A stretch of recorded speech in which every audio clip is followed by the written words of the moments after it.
এরা স্বাধীনতার শত্রু। স্বাধীন হওয়ার পরে এদেরকে সাইজ করে জোরেগণ ঠিক কিনা? লাতি লুৎকুর হওয়ার পরে কেন? তার মানে গন্ডগোল। আজকে মসজিদের মধ্যে ইমাম সাহেব আল্লাহর কোরআন নবীর বিধান মতন কথা বলতে পারতেছে না, কেশিয়ারের অত্যাচারে, সভাপতির অত্যাচারে, সেক্রেটারির অত্যাচারে। জোরে কোন কথা ঠিক কিনা ভাই? দেখেন এই লোকগুলাই মসজিদ কমিটির বেশি জায়গা পায়। একটু মনোযোগ দিয়ে শুনবেন। অথবা সাবিল হক, হক কথা বলতে হবে। নামাজ যদি আপনার জীবনে না থাকে, আপনি যত বড়ই মানুষ হন না কেন, লা সালাতা লা ঈমানা, যার নামাজ নাই তার কি নাই? লা সালাতা লা দীনা, যার নামাজ নাই তার কোনো ধর্ম নাই। হিন্দুদের জন্য মন্দির বানাইছে, ওরা মাঝে মধ্যে মন্দিরে যায়। খ্রিস্টানের জন্য গির্জা বানাইছে, মাঝে মধ্যে গির্জায় যায়।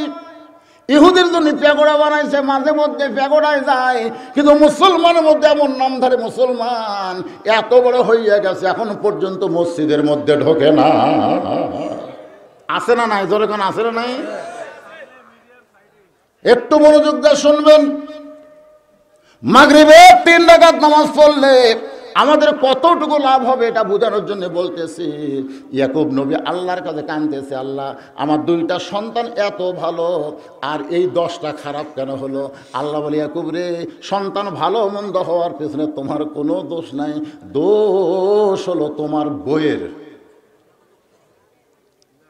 দোষ কার? তোমার যে 10টা সন্তান খারাপ। কেমন খারাপ? রক্তমাখা জামা নিয়ে বাবার কাছে এসে বলতেছে, বাবা আমরা বহু চেষ্টা করছি, বাঘের হাত থেকে ইউসুফকে বাঁচাবার পারলাম না, কিন্তু জামা বাঁচাছি। ও বাবা, এই দেখেন রক্তমাখা জামা। ইয়াকুব নবী চিন্তায় পড়ে গেল, বাঘ যদি আমার ইউসুফকে ধরে তাহলে আগে জামা খাম হবে। আগে কি খাম হবে? কথা কন না কেন? বাঘকে পাঞ্জাবি খুলে তারপর খাসা, তাহলে আগে জামা ছিঁড়বে। ইয়াকুব নবী তাকায় দেখে জামার কোনো জায়গায় ছেঁড়া নাই, ছুটে নাই, গোটা জামা রক্ত দিয়া মাখা। ইয়াকুব নবী বুঝবার পারলেন এই 10 জন আমার ইউসুফের উপর ষড়যন্ত্র করতেছে। তিনি ঘরের মধ্যে চলে গেলেন, ওই রক্তমাখা জামা নিয়ে আল্লাহকে বলতেছেন, আল্লাহ আমার ইউসুফ যেখানেই থাক, তুমি আল্লাহ তারে হেফাজত করো। আপনারা বলেন তো, বাবার দোয়া আল্লাহ কবুল করবে কি করবে না? কথা কন। শ্বশুরের দোয়া, আব্বা আব্বা আসসালামু আলাইকুম, আব্বা কেমন আছেন আব্বা? একমাত্র বাবা। ওয়াকাযা রাব্বুকা আল্লা তা'বুদু ইল্লা ইয়্যাহু ওয়া বিল ওয়ালিদাইনি ইহসানান। রে দুনিয়ার মানুষেরা শোনো, আল্লাহর পর তোমাদের সবচাইতে ইবাদত না, তোমাদের সম্মান পাওয়ার যোগ্য হলো তোমাদের বাপ মা। বাপ মার মনে যদি কষ্ট দিয়ে তুমি 5 ওয়াক্ত নামাজ পড়ো, তুমি রোজা করো, তুমি হজ করো, তুমি যাকাত দাও, বাবার মনে যদি উহু শব্দ উচ্চারণ হয়, তোমার একটা ইবাদত আল্লাহর দরবারে কবুল হবে না। জোরে কর না কেন? যারা ঠিক বলবি না এরা শ্বশুরও সম্মান দেয়। শ্বশুর লিয়ে দেখে, আব্বা চা খান, দুধের চা না লাল চা, আব্বা পেঁয়াজি খান, মুখের সামনে বাপ ঘরে, অথচ বাপরে কিছুই কয় না। একটু মনোযোগ দেবেন। ইয়াকুব নবী বাবা আল্লাহর কাছে বলতেছে, আল্লাহ আমার ইউসুফ রে তুমি হেফাজত করো। এখন বলেন তো, বাবার দোয়া সন্তানের জন্য আল্লাহ কবুল করে?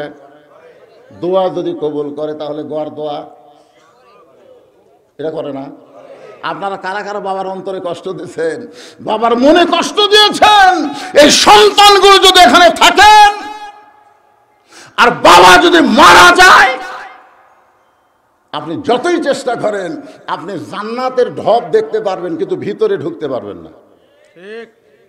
বাপ মায়ের মুখের দিকে তাকালে রহমতের নজরে, ভালোবাসার দৃষ্টিতে আল্লাহ তার আমল নামে একটা কবুল হজের সওয়াব দেয়। জোরে কর সুবহানাল্লাহ। একটু মনোযোগ দিয়ে শুনবেন। মায়ের মনে কষ্ট দিয়েছেন। যেদিন সাধু বাড়ি ওয়াজ করতে আসি সেই দিন আমার মা মরে গেল। দাঁত থাকতে মানুষ দাঁতের মূল্য দেয় না, চোখ থাকতে মানুষ চোখের মূল্য দেয় না। বাপ মা যতদিন জীবিত থাকে সন্তান বুঝবার পারে না, বাপ মা যদি মারা যায় তখন বুঝবে তার মতন এতিম আর এই দুনিয়াতে কেউ না। আমার নাতি হোসাইন একদিন আমাকে মার সামনে, আমার মার সামনে আমাকে বলছে, এই বুড়া, আমাকে বলেছে বুড়া। আমার মায়ের সেই কান্দন, অক ডাক দেয়, শোন আমি বাসা থাকতে তুই আমার ছেলের বুড়া করলি কেন?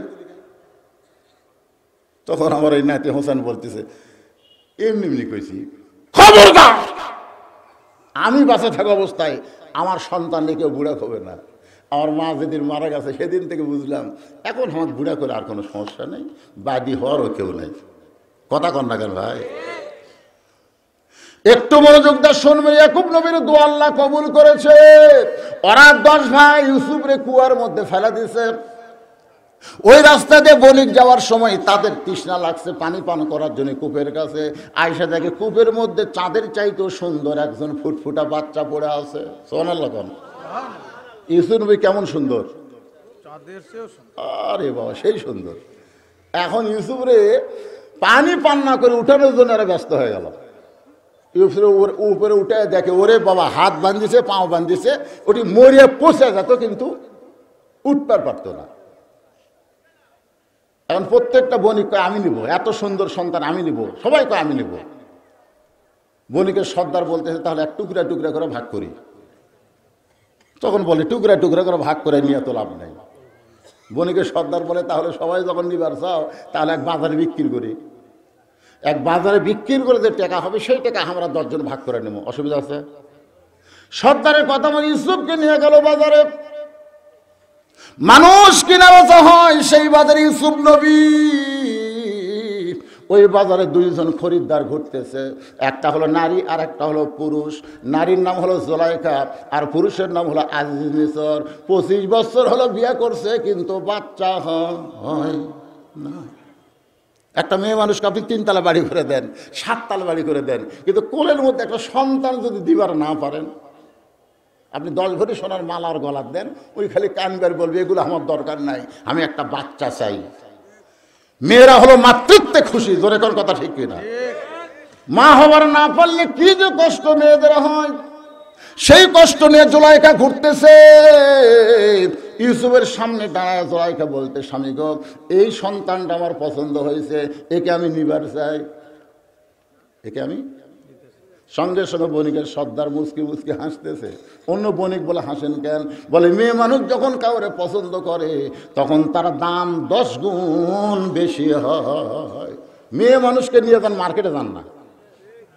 যদি বলে এটা আমি নিব, দোকানদার বুঝবার পরে যা ইচ্ছে তাই দাম চাবো।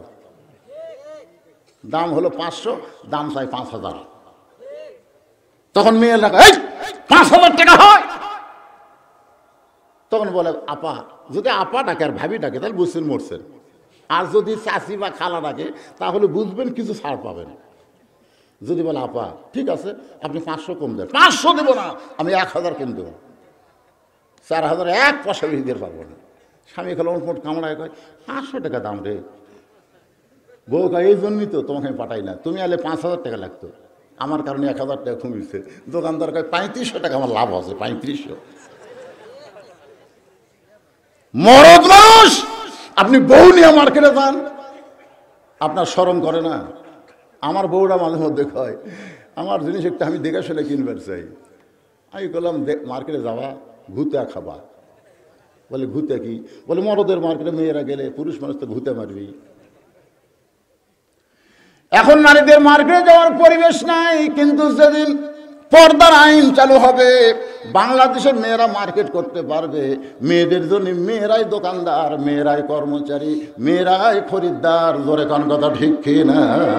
অকরণা ফি বুয়ুতিকুন্না ওয়ালা তাবাররাজনা তাবাররুজাল জাহিলিয়াতিল উলা।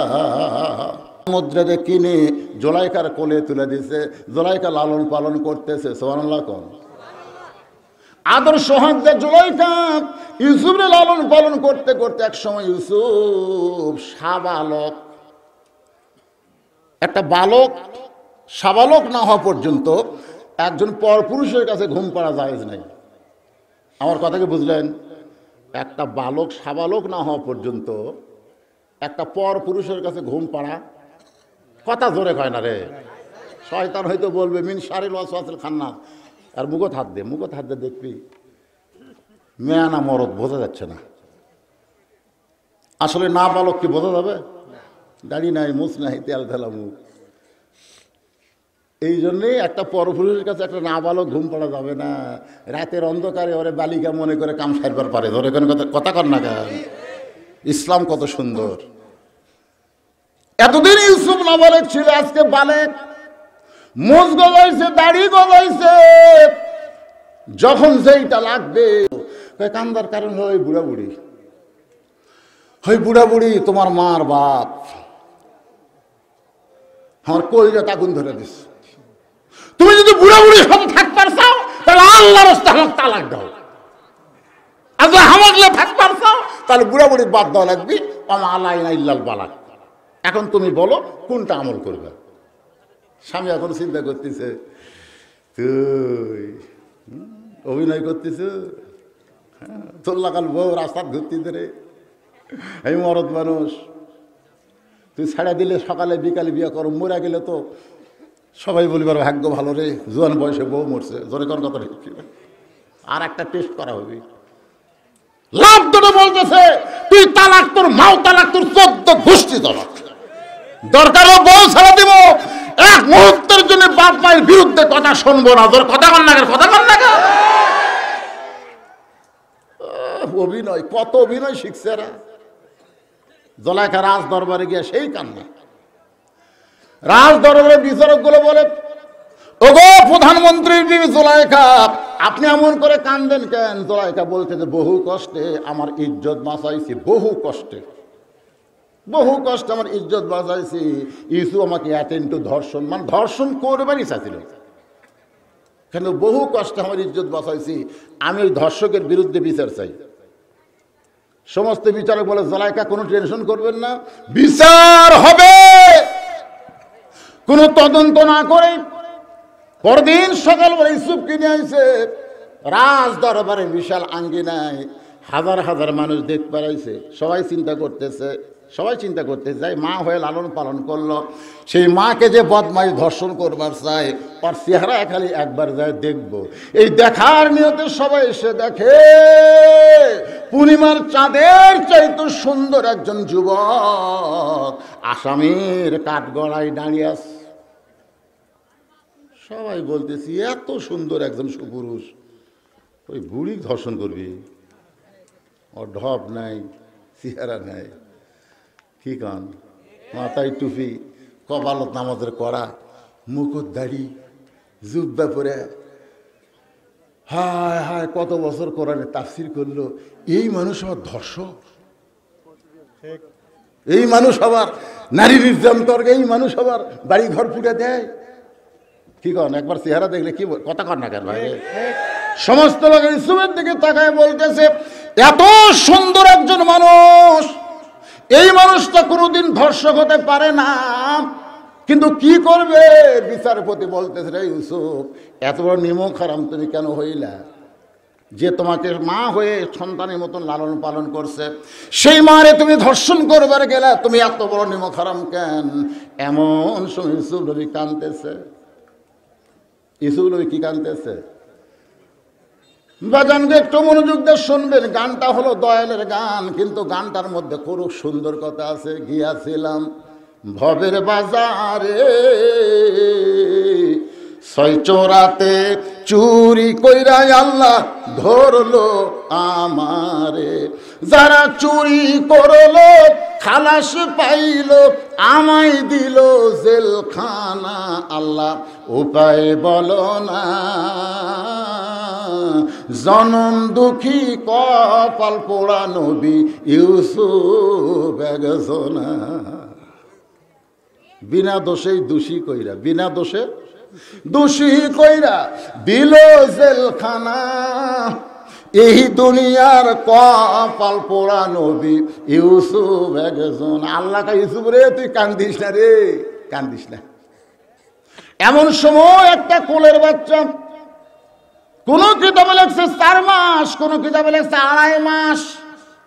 কোলের বাচ্চা মায়ের কোল থেকে দুধ পান করতে করতে মুখ টান দিয়ে বলে, রে বিচারক, শুধু অভিযোগ করলেই বিচার করা যাবে না, তদন্ত করে বিচার করা লাগবে। কেউ যদি আমার বিরুদ্ধে আপনাদের অভিযোগ করে যে এতগুলো টাকা নিয়ে বক্তা কি করে, অভিযোগ করতে পারে কি পারে না? আল্লাহর নবী হাইরে না খায় না খেয়ে কলমার দাওয়াত দিছে রে। আরে আরে এতগুলো টাকা নেয়।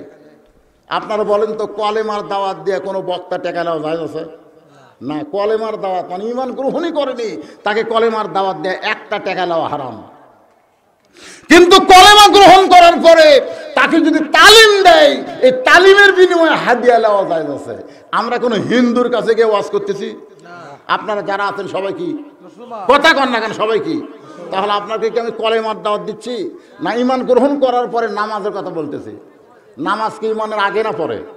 কথা কন, ঈমান গ্রহণের আগে নামাজ না পরে নামাজ? আগে ঈমান।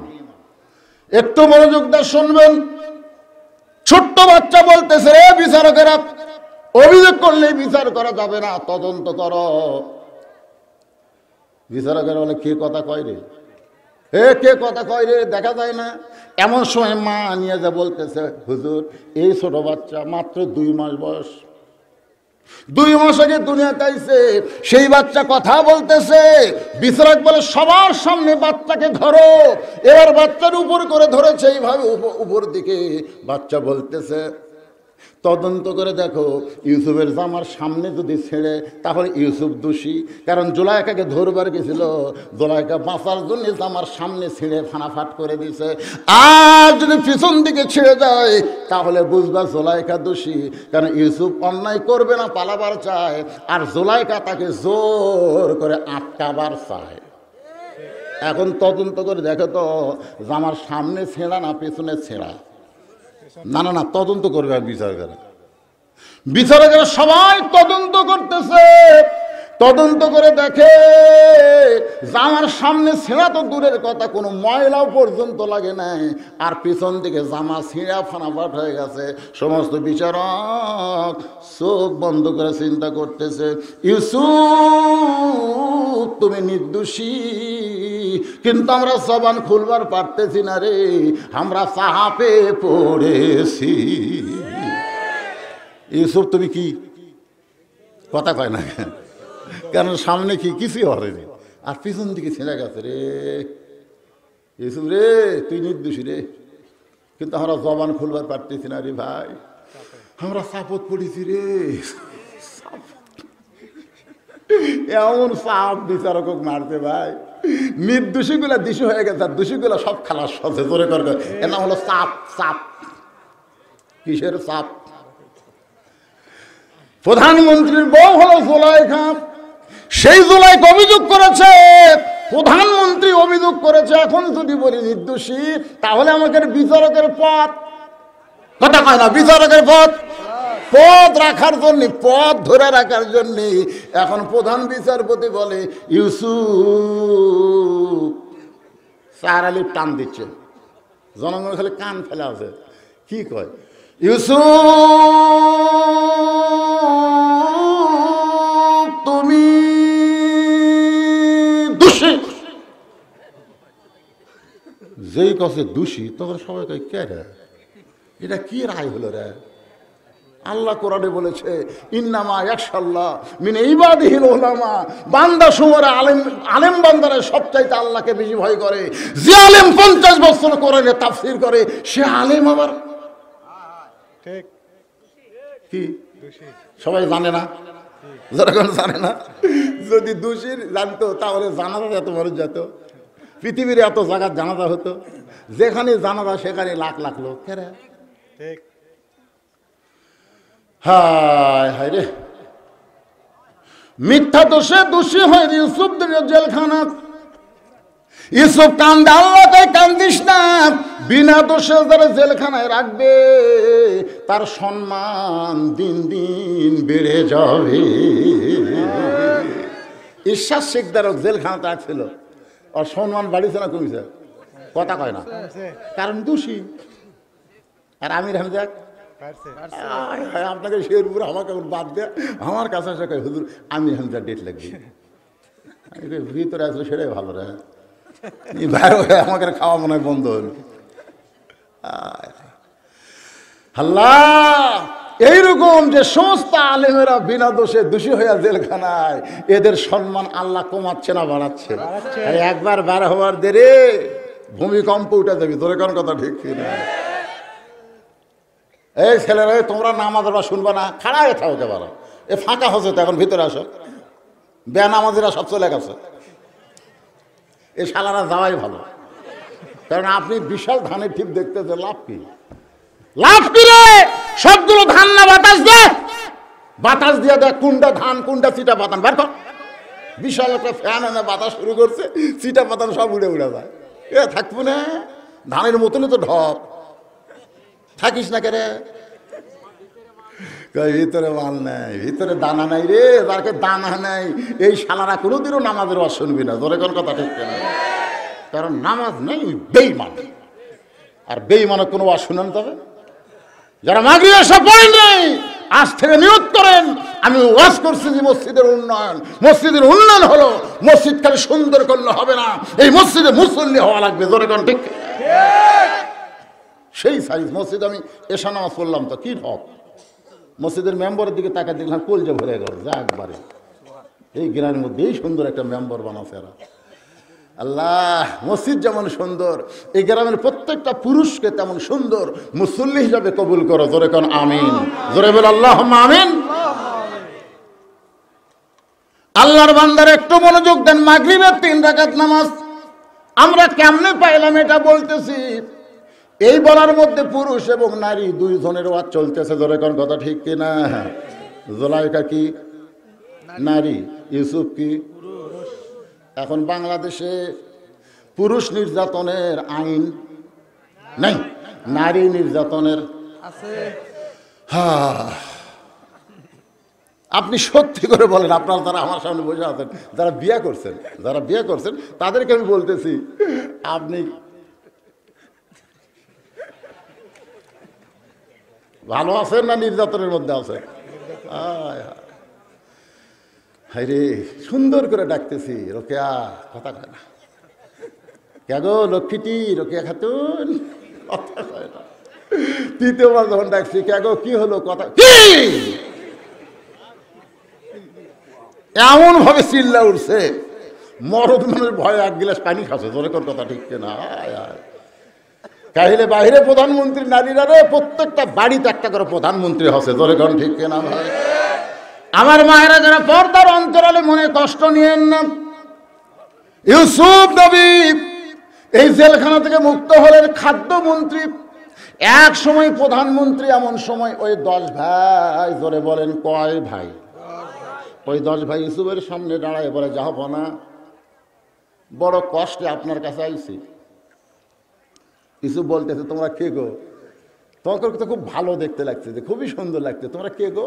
বলে, আমাদের বাড়ি হলো কেনান দেশে, আমাদের বাবার নাম হলো ইয়াকুব নবী। আমরা 10 ভাই খাদ্য নেওয়ার আশায় আপনার সামনে দরখাস্ত লিখেছি। ইউসুফ চোখ বন্ধ করে কয়, আরে তোরে বহু কান্নাকাটি করছি ভাই, আমাকে ছাড়া দেন ভাই, আমি আর বাপের কাছে জীবনে যাব না, আমাকে ছাড়া দেন, আমি একটু যাই। এরা আমাকে জোর করে হাত পাও বান্ধে কুয়ারের মধ্যে ফেলে দিছে রে। এরাই তো রে। মন বলতেছে, লাগা, তোর আর্মি আছে, র্যাব আছে, তুই এখন এই দর্শক লাগা। কি করো? মন বলতেছে লাগা, আর ইমান বলতেছে তো ফেলা না দিলে এই জায়গায় আসা ফেললো নি। তাহলে আর 10 জন তো তোর উপকারী করছে। এটা হচ্ছে ইমানের কথা। ইমান বলতে তো কুয়ার মতো ফেলা না দিলে তুই সিংহাসন পাতি, তাহলে ভালোই করছে তো। আর মন বলতেছে, হাই রে কান্দাকাটি কর্ণ ভাই, এ 10 জন আমাকে ছাড়েনি, লাগা। ইমান বলতেছে 42 বছর পরে খামা খা, বিয়ের দিনই বউ সন্দেহ আছে, খুবই সুন্দরী তো। মনে মনে চিন্তা করে হয়তো বিয়ার আগে প্রেম করছে। মনে মনে বউ কয়, কে গো বাসর রাত, তুমি আমার কাছ থেকে সরে যাও কে? বলতেছে, মনে হয়। কি মনে হয়? আর কয় না। বউ থুয়া বেড়া ঘুরতেছে, বাপ খাই করে ঘরের মধ্যে সুন্দরী বউ থেকে বেড়া ঘুরিস করে, তুই কি হিজড়া নাকি রে? ছেলে বলতেছে, আব্বা মেয়ে এত সুন্দরী, আমার সন্দেহ হয় যদি বিয়ার আগে প্রেম করে। আরে পাগলা, বিয়ার আগে করছে। বিয়ার আগে কয় মেয়ে প্রেম করেনি? ক সবাই করছে রে পাগলা। তোর সাথে যে বিয়ে হবে জানে না, জানে অন্য কারোর সাথে যদি করেই থাকে, বিয়ার পরে যেন আর না করে সেই মহব্বত কর যা। ওই বাপ মায়ের কথা শুনে এসে ঘরের মধ্যে ঢুকে বউ সেই মহব্বত শুরু করছে। মহব্বত করতে করতে 42 বছর হচ্ছে, ছেলে হচ্ছে, লাতি লুৎকুর মেয়ে হচ্ছে, নাতি নাতনি হচ্ছে। 42 বছর পর বাপ মা মরে গেছে। ওই পুরানো ব্যারাম আবার মাথা চানা দিছে, পুরানো ব্যারাম আবার মাথা চানা দিছে। যা বলছে তোকে আমি তালাক দেব। বউ কয় কেন? বলে বিয়ের আগে প্রেম করছিস। তো বিয়ের আগে প্রেম করছিস, বিয়ের আগেই তালাক দাও, বিয়ের দিনেই তালাক দাও। এত বছর সংসার করার পরে কেন? এরা স্বাধীনতার শত্রু। স্বাধীন হওয়ার পরে এদেরকে সাইজ করে, জোরে গান ঠিক কিনা? লাতি লুৎকুর হওয়ার পরে কেন? তার মানে গন্ডগোল। তার মানে কি? একটু কথা চিন্তা করে শুনবেন। 42 বছর পর আর গন্ডগোল করে লাভ নাই। ইউসুফ চোখের পানি নিয়ে বলতেছে, আপনারা ওই 10 ভাই, কিন্তু আপনাদের তো আরো 2টা ভাই ছিল। সেই 2টা ভাইয়ের খবর কি? আপনারা তো সর্বসা করলে 12 ভাই। জোরে কোন কয় ভাই? তাহলে আপনার 10 ভাই আছেন, আরো 2 ভাই, এই 2 ভাইয়ের খবর কি? ওরা 10 জন বলতেছে একজন বাবা ছাড়া কিছুই বোঝে না, একজন বাবা ছাড়া কিছুই বোঝে না। বলতেছে কেন কিছুই বোঝে না? কারণ আমাদের আর একটা ভাই ছিল, যে ভাইকে বাঘে খাওয়ার পর বাবা কানতে কানতে অন্ধ হয়ে গেছে। এখন অন্ধ বাবার লাঠি হয়েছে ওই বনিয়ামিন, আর ইউসুফকে বাঘে খাইছে। ইউসুফের শালারা এত বছর পরেও মিথ্যাই বলতেতে পারে।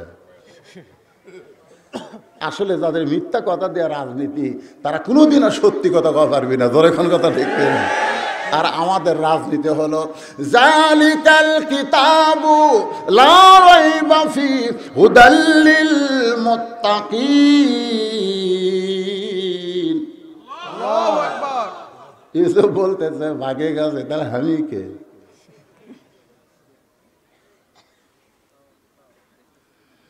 রামিকে ওরা 10 জন কয় আপনি? আরে আমি ইউসুফ রে, হাত পা বান্ধে কুয়ার মধ্যে ফেলে দিল, মনে নাই? ওরা 10 জনকে আমরা যাই, যাওয়ার দরকার নাই, তোরা যা, আমি তাই না, যা তোদেরকে মাফ করে দিলাম। বহু ঘটনা, মাগরিবের 3 রাকাত নামাজ কেমনে পাইলাম, এটা বলার জন্য আমি তড়ি ঘড়ি করে আপনাদের সামনে বলতে যে ভাই, ইউসুফ নবীর সঙ্গে ইয়াকুব নবীর মিলন হবে। ইন্নামা আমওয়ালুকুম আওলাদুকুম ফিতনা। আল্লাহ কোরআনে বলেছেন তোমাদের সম্পদ আর সন্তান হলো তোমাদের বিপদের কারণ। এত বছর পরে ইউসুফ ইয়াকুব নবীর দিকে আসতেছে, ইয়াকুব নবী 2খানা হাত বাড়ায় দিছে। আল্লাহ বলে ইয়াকুব রে, যে আল্লাহ আমি ইউসুফ রে তোর কোলে ফিরাই দিলাম, সে আল্লাহর শুকরিয়া কি তোর মধ্যে নাই? সঙ্গে সঙ্গে ইয়াকুব নবী শুকরিয়া তান 2 রাকাত নামাজ পড়ে। পিছনে সে ইউসুফ আলাইহিস সালাম বাবার নামাজ পড়া থেকে আর এক রাকাত নামাজ যোগ করে দেয়। এই সর্বসাকুল্যে 3 রাকাত নামাজ যদি কেউ আদায় করে, আল্লাহ বলে হাবিব গো, এই 3 রাকাত মাগরিবের নামাজ যদি কেউ আদায় করে, ইয়াকুব ইউসুফের সম পরিমাণ সওয়াব আমি আল্লাহ তাকে দান করে দিব। বাকি থাকলো কয় ওয়াক্ত? ঈসা আলাইহিস সালামকে কিন্তু আল্লাহ মারেনি। ঈসা আলাইহিস সালামকে কিন্তু আল্লাহ মারে নাই। বর্তমানে 4র্থ আসমানে, জোরে বলেন কোথায়? মনোযোগ দিয়ে বলেন কোথায়? 4র্থ আসমানে ঈসা আলাইহিস সালাম। আল্লাহ যখন দুনিয়া থেকে ঈসারে নিয়ে যায়, আপনারা বলেন তো, এই যে ইহুদি যারা বাইতুল মুকাদ্দাসকে ধ্বংস করতে চায়, এই ইহুদি কারা? আমাদের আহলে হাদিসের কিছু ভাইরা ইহুদিদের বলতেছে যে আকীদা ভালো। দেখবেন ইউটিউবে, দেখবেন কতগুলো শয়তান ইহুদির পক্ষে, দেখেন কিভাবে কথা বলতেছে। ইহুদিরা নাকি নবী। ইহুদি কে রে? অনেকে বলতেছে বনি ইসরায়েল। বনি ইসরায়েল ইহুদি না। ইহুদি হচ্ছে ঈসা আলাইহিস সালামকে যারা নবী বলে স্বীকার করেনি, তারাই হচ্ছে ইহুদি। জোরে কোন কথা ঠিক না? এরা মুসা পর্যন্ত মানে, ঈসার যার মানে না, এরাই হলো ইহুদি। তখন ইহুদিরা বাইতুল মুকাদ্দাসকে ধ্বংস করতে চায়। একটু খেয়াল করবেন, সেই ইহুদিরা ঈসা নবীকে হত্যা করার জন্য ঈসার বাড়ির চারিধারে ঘেরাও করছে। আমাদের নবী যখন হিজরতে যাবে সেই রাত্রে যেমন কাফেররা ঘেরাও করছিল, ঈসা নবীর বাড়িও সেইভাবে ঘেরাও করছে। ঈসা বলতেছে আল্লাহ এখন কি করব? আল্লাহ বলতেছে কোনো চিন্তা নাই, দরজা দিয়ে তোমাকে বার করব না, ঘরের তালা ফাঁকা করে তোমাকে আসমানে নিয়ে আসবো। তোরে কর সুবহানাল্লাহ। নবী বলতেছে আল্লাহ চারিদিকে লাঠি সোটা নিয়ে কাফেররা ঘিরে ধরেছে, আমি কি করব? আল্লাহ বলতেছে দরজা খুলে আপনি বার হয়ে যান। আমাদের নবীকে বের হবার কইল, আর ঈশ্বরে বলতেছে আপনাকে চতুর্থ আসমানে নিয়ে আসবো। তার মানে বোঝা গেল আমাকে নবী পিছন খাক, এটা আল্লাহ চায়। লাঠি সোটালে দাঁড়িয়ে আছে বার হন, তার মানে কি? মানে পিঠে মারুক। আর ঈসাকে বললেন কোনো টেনশন নেই, ওরা চারিদার ঘুরতেছে, আমি আপনাকে নিয়ে আসবো। একটা ঘরের ছাদ ফাঁকা করে চতুর্থ আসমানে নিয়ে গেছে।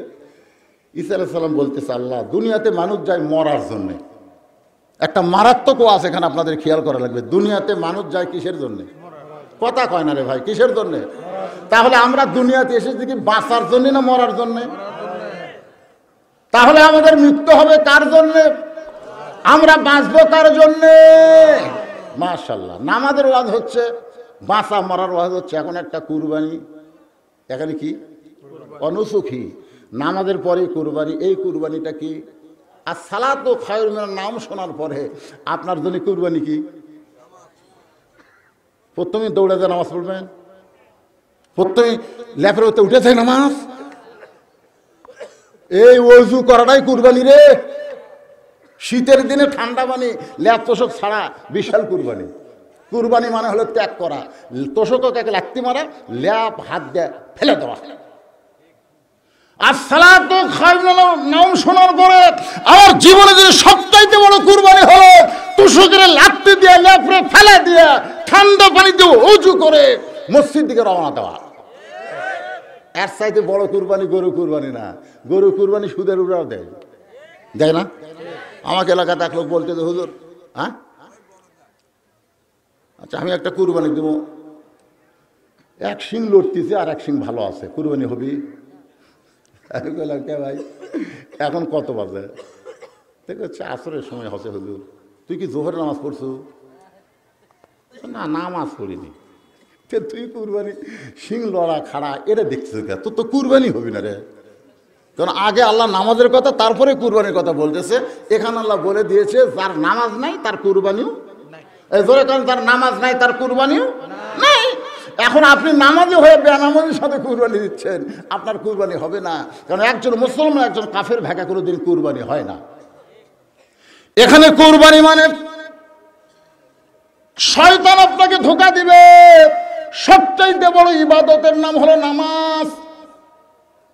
যে ইবাদত সম্পর্কে রাসূল বলেছেন আসসালাতু মিরাজুল মুমিনিন, যখন মুমিনরা নামাজ পড়বে ওই নামাজটাকে দুনিয়া থেকে আল্লাহর আরশ পর্যন্ত পৌঁছায়া দিবে।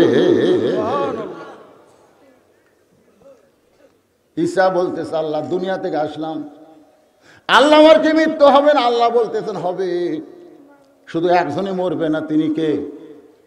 সবাই একটু বলেন না, কেন আমি শেষ করে দিব তো, আর কি বেশিক্ষণ ওয়াজ করবো? তাই সবাই একটু জবান খুলে বলেন একজনই মরবে না, তিনি কে? আল্লাহ। তাছাড়া সবাই কিন্তু মরার চিন্তা আছে। চাল চলন দেখলে কি মনে হয়? আজান শোনার পরে মসজিদের ধার দিয়ে ঘাড় কাট করে বাড়ির দিকে যায়, ওর চাল চলন দেখলে কি মনে হয় ওই মরবি? আল্লাহ রাসূল বলেছেন এক ওয়াক্ত নামাজ পড়ার পরে আর এক ওয়াক্ত নামাজ তুমি পড়তে পারবে কিনা এই গ্যারান্টি কোনো মানুষ দিতে পারবে না। জোরে কোন কথা ঠিক কি না? একটু চিন্তা করে শেষের কথাগুলো শুনবেন। ওয়াজের শেষ পয়েন্ট আমি কথা বলতেছি এশার নামাজ নিয়ে বাজান, একটু মনোযোগ দিয়ে শুনবেন। শুধুমাত্র আল্লাহ ছাড়া আল্লাহ কোরআনে বলেছেন কুল্লু মান আলাইহা ফানিউ ওয়া ইয়াবকা ওয়াজহু রাব্বিকা যুল জালালি ওয়াল ইকরাম।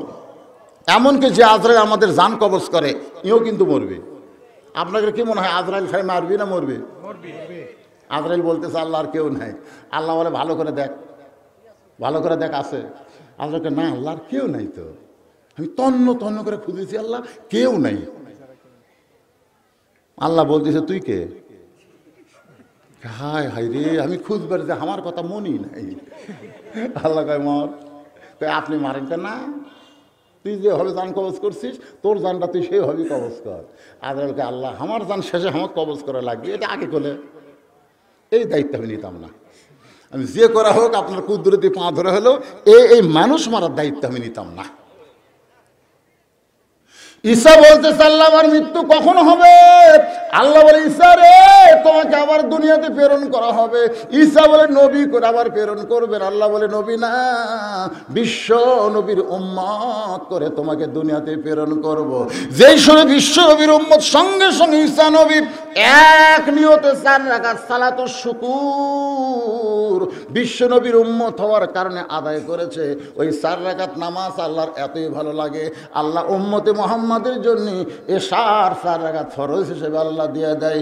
এশার 4 রাকাত ফরজ নামাজ জামাত আদায় করবে, ঈসা নবীর সমপরিমাণ সওয়াব আল্লাহ দান করে দিবে। এখন আপনারা বলেন এই 5 ওয়াক্তের মধ্যে কোনটা বাদ দেওয়া যায়? ফজর দেওয়া যাবে নাকি? এই যারা যে কয়জন আছেন মসজিদের উন্নয়ন হলো, আজকে কারা কারা ফজরের নামাজ পড়বেন 2 হাত তুলে একটু আল্লাহকে দেখান তো। যদি বেঁচে থাকেন আর ফজরাকে যদি মরে যান তাহলে দায়িত্ব নেই। টান টান করে তোলেন না কেন ভাই? টান টান করে তোলেন তো দেখি। লিল্লাহি তাকবীর, হাত নামান। আজকে আপনাদের মাহফিল সার্থক। মসজিদ টাইস ফাইস দিয়ে কাম হবে। আগের বর্তমান প্রধানমন্ত্রী 564 মসজিদ বানিয়ে দিচ্ছে। কি রে, একটা মসজিদ খালি রাস্তার ধারে খাইরে মুছে ভাই, এ সিয়ার ফ্যাটিরা উঠতে পারতেছে না। যারা সিয়ারের নামাজ পড়ে তারা কয় হুজুর যে উঁচে এত সিঁড়ি বয় ওটাই কঠে। প্রধানমন্ত্রী একটা কাম ভালো করছে, উঁচিয়াত মসজিদ বানিয়ে দিছে। একমাত্র যুবক ছাড়া বুড়া করে খাওয়া নেই, ঠিক কেনা ভাই। তো মসজিদ বানাছে, আপনারাও মসজিদের জন্য উন্নয়নে মাহফিল। হ্যাঁ হ্যাঁ উন্নয়ন কিরে, এই আজকের উন্নয়ন হলো সবাই ফজর নামাজ পড়বে। এই মসজিদের আহাল, এই মসজিদে আজান দিলে যারা নামাজ পড়েন তারা কারা কারা আছেন একটু হাত তোলেন তো দেখি। ইল্লা সবগুলো লোক কুত থেকে আসছিল রে। আচ্ছা হাত নামানা। এই মসজিদের না অন্য মসজিদ থেকে আহাল হয়ে যারা আজকের ওয়াজে আইছেন তারা কারা কারা একটু হাত তোলেন তো দেখি। ও বুঝেছি, সব বাইরের লোক। তাহলে আপনাদের মসজিদের উন্নয়ন হলো? লোক কিনা নাই, ও আত্মীয় স্বজন আছে সেদিন। আল্লাহ ওই দে সাঙ্গা কথা কছেন আমাদের দিন। আজকে আমরা দোয়া করে দেব, আগামীকাল নামাজের দিন।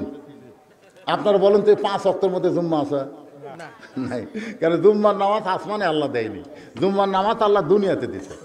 লাইলাতুল মিরাজে যে 5 ওয়াক্ত দিছে সেই 5 ওয়াক্ত হলো নামাজ, আর জুম্মার নামাজ এটা দুনিয়াতে আল্লাহ দিছে। আমি 5 ওয়াক্তের উপর ওয়াজ করলাম, এই 5 ওয়াক্ত ধরেন। আল্লাহ পাক কবুল করুন। সকলে ইস্তেগফার পড়ে, এই মোনাজাত করে যাবো আমরা সবাই, সবাই ইস্তেগফার পড়েন। জি কালেকশন যা করার দরকার জামাই করে হারিয়েছে।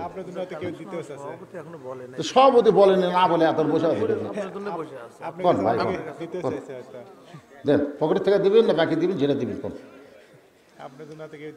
মানে আমি জানি এমনি তো টপ টপ করে আসার পর থেকে আমি দেখতেছি টপ টপ করে পড়তেছে, জোরে কোন কথা ঠিক করে। আমি পরে বুঝলাম যে মাঝে মাঝে ফাঁকা হওয়ার কারণে ওটি পড়তেছে টপ টপ করে। এইরকম শীতের দিনে এইরকম রাত করে মাহফিল করা ঠিক না। 11টার মধ্যে মাহফিল কভার করে দিবেন, ফজরের নামাজ মানুষ জামাতের সাথে পড়বে। আমার তুলেই দিলেন রাত 10:15 দিকে। চিন্তা করেন এখন বাজতেছে প্রায় 12:30 বাজে যাবে এখন। এত দীর্ঘ রাত। সভাপতি সাহেব বলেন বলেন।